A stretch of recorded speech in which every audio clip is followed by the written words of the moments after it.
Sahaja has moved to the Yorkshire town of Halifax because although it lacks a Sangha, he has a cheap studio and a gallery which is keen to exhibit his work.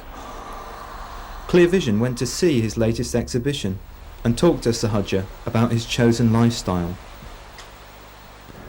Why I originally first got into art was a long time ago. I wanted to, well, I wasn't really educated very well and all the rest of it.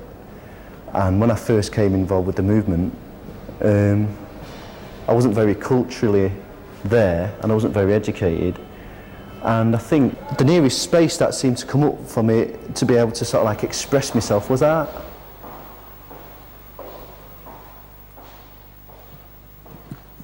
I got ordained into the Western Buddhist order in 1989 when I was 27, and the same year I got accepted into art college. So it's a bit like Buddhism and art seems to have sort of like taken on a new role.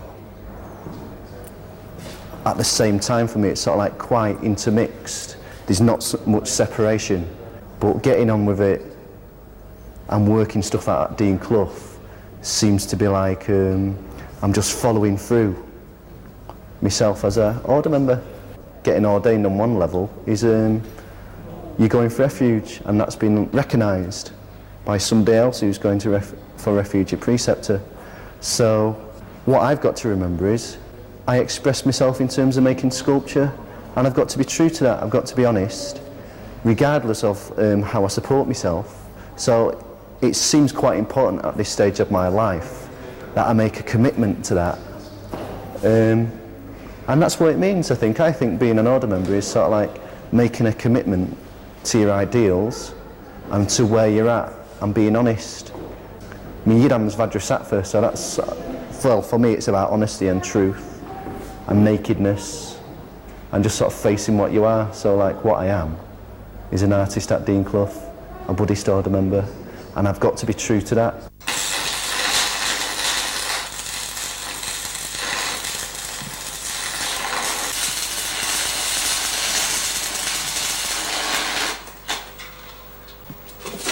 Because it's not like I'm just an artist, I'm a Buddhist artist.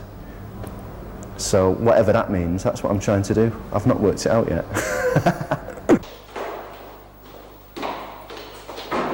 Like I do sketching and painting when I'm at home when I've run out of money. And I try working in other ways sometimes just to sort of go, oh, you need to work in other ways. But what actually really feels completely, when you completely engage in something, is working in metal.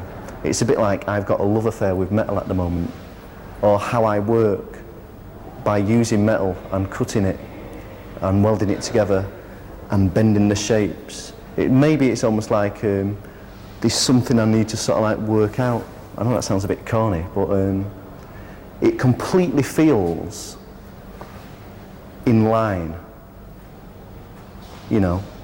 This is a bit of an old thing, but I'm really interested in using things that have been disused and bringing new life to them.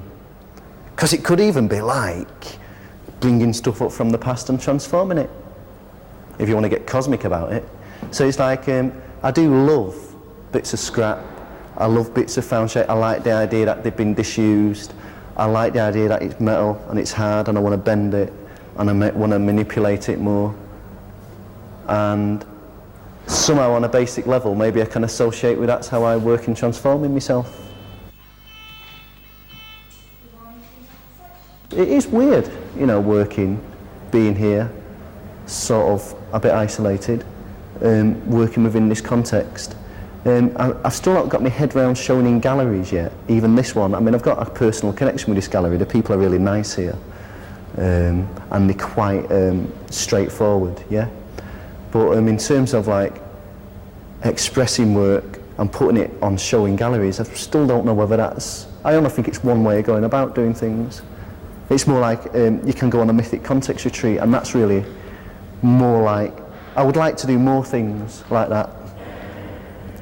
In some ways, I don't actually feel isolated from the movement. I definitely feel like I'm a Buddhist order member, there's no problem about that. But in many ways, I live on my own. I don't do much in terms of sort of doing classes and things like that. I hardly get on retreat. So it's like, it would be good if there was much more interaction between me and the movement, and that might come through me and my art.